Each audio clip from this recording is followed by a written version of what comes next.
Danny, thank you for joining us in the studio, mate. We really appreciate you giving us your time out of your day. Obviously, it's been a really good weekend over the weekend with the Eastern Rangers taking out both the premierships in the boys and girls. How proud of you of that achievement, because we have just heard it is the first ever time that a Coates League club has won both the boys and girls in the same season. Yeah, look, Aidan, we're extremely proud of this achievement. And yes, it is the first time it's happened in the Coates Talent League. And I think it's just a great reward for the hard work that everyone's been putting in. And we talk about there's so many different layers to the support we get to play on grand final day, and what the local clubs and their coaches are doing out there, the local competitions and the Interleague. We know the Outer East Interleague has been a fantastic part of the pathway for us coming through at Eastern Rangers. And I think it's important for us to recognise we're only as strong as what the local clubs and communities clubs are and the teams are, and they're doing a fantastic job in developing players and coming through. But it is a tough gig. We made a lot of decisions early in the year to reduce our squad to a lower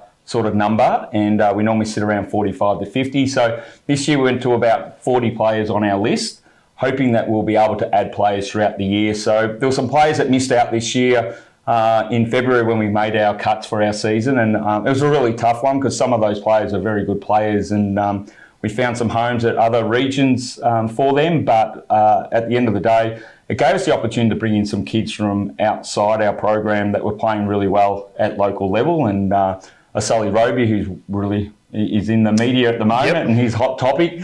And then Big Mark Krasnodarsky was another player we brought in halfway through the year. So we thought some tough decisions early in the year actually allowed us to sort of bring in players from outside our program mid-season who were performing well at local level. Yep. What was the reasoning for shortening down the list to 40 players? Basically that. It's a tough one to manage. There's a lot of things thought go into picking our squad. We've got a lot of kids that some years we've got a larger number of private school kids that come through that obviously once a APS and AGS school kicks off about after round 4 for us, for about 10 to 11 weeks, we don't see those players. So sometimes we might have more of our talent that are a part of that system that then we have to have a larger squad to bring in.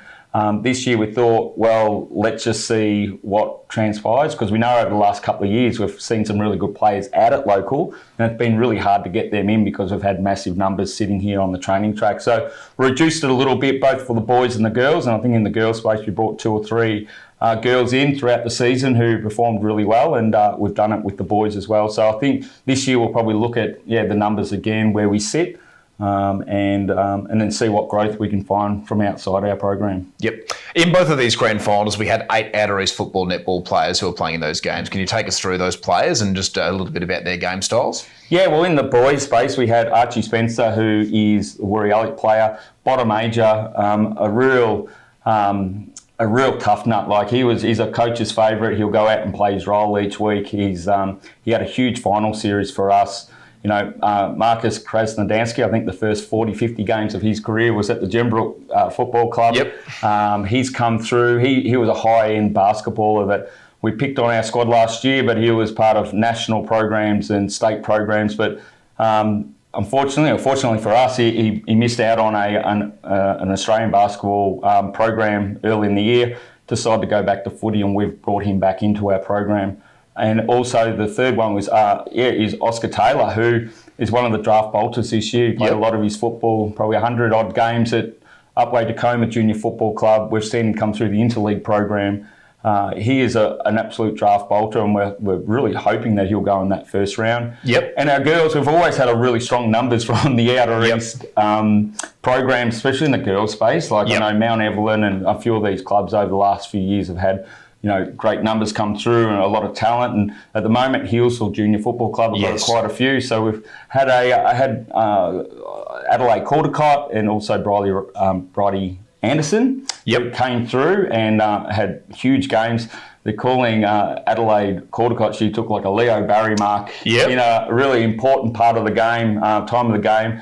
She's come along really well with Brianna Lamb, who's played a lot of footy at Emerald. She played a full forward for us this year and kicked a lot of goals. And she added a lot of value to the football club. And then they're also both the Wilkinson sisters who played at Emerald as well. They both had fantastic seasons, and there's a lot of interest from AFLW clubs in that. And we did some trials on Monday, and there's another Wilkinson's coming through as well. Yes. We had quite a few, and then even like a Paisley Stock, who's also unfortunately got injured, but we rate her as a really highly talent.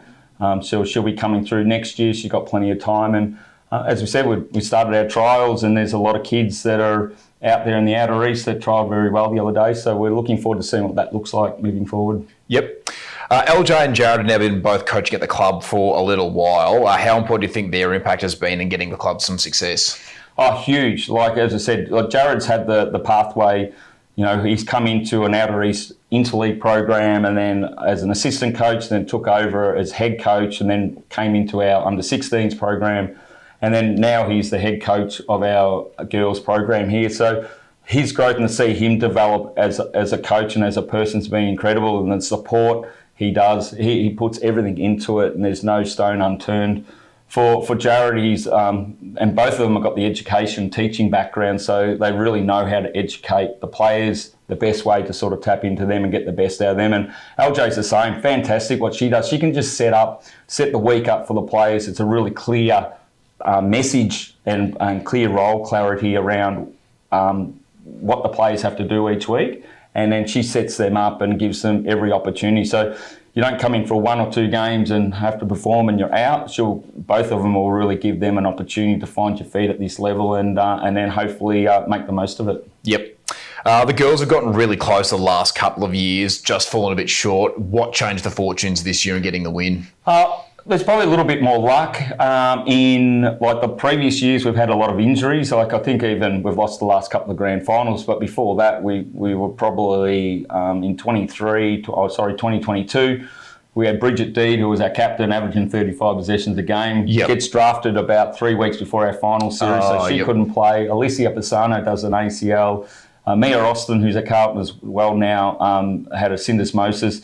So we lose a prelim by a point. And, the next year we got to a prelim again, and had a couple of other serious knee injuries that sort of derailed it. This year we had a pretty healthy list. But I think that there's a lot of resolve from past losses that they've really knuckled down. But the talent from the girls' space is just getting better and better every year. And as I said, we've got a really strong catchment area. Like we've got the Eastern Football League, got the Outer East, Yarra Juniors, we've got some players that come out of the South Metro. So these competitions are getting stronger and stronger, which then relates to us having more and more talent. So I think there was a real desire this year to go one better than other years, and they were very great. They were very good on the day, and really, just results for all the hard work that they've done. Yep. The boys trailed the game at 3/4 time. How were they able to turn the tides in the last quarter and win the game from being down? It was a tough one. There was a little bit of a breeze out there, but I think each quarter there was a shift in who was leading at half time. Ollie Greaves probably took mark of the year, or could have taken mark of the year with about 20 seconds to go, top of the goal square, and dropped it. And that probably would have put us 4 goals up at half time. So there was a moment there where I thought we've just about got them. But Sandringham, they're an incredible program. They've no doubt why they've been, the last 3 years have been champions of the Coates League. They're a very, very good team. And for us, that third quarter, they came out to play, kicked some really good goals, put some pressure on us, but really proud of our kids to be able to knuckle down. Like the game, really, with 4 or 5 minutes to go, it was anyone's to win. And there was a couple of really big moments, Andy Barker, goal-saving, defending a defence, came through 2 or 3 efforts to stop a certain goal, and then some brilliance from Zach Antonellis, who kicked 2 goals in the last couple of minutes to bob up as a bottom major, who, great story there. He's been out injured all year with syndesmosis and came back. We qualified him the very last game of the year. He was managed to get in to qualify, and he had a fantastic final series. So, it was a great day, great result for the club, and as I said, it's the shout out goes out to everyone involved. It's not just us; it's our staffing, it's our support, it's the parents, it's everyone around. So it's a proud day for the club. Yep. Lastly, mate, if you had to pick one player from each side to get drafted, who would you go with? Oh, that's a tough one. That is a really tough one. Well, I'm on the Outer East show, so I would say an Oscar Taylor, Yep.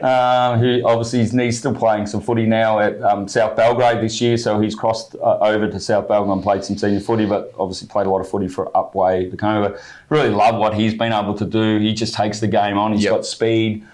He's come, I wouldn't say he's come from a long way back. We always rated him very highly within the club, but to see what he was able to do, I think the first quarter he had 10, 11 possessions in that first quarter and really helped set us up, and he's going to go really high. So love to see him go well, but as I said, all the kids have all got a certain story, and as much as, you know, it's going to be exciting for some of those kids come draft night, there's going to be a lot of kids that are going to miss out, and it's very similar to the weekend as well.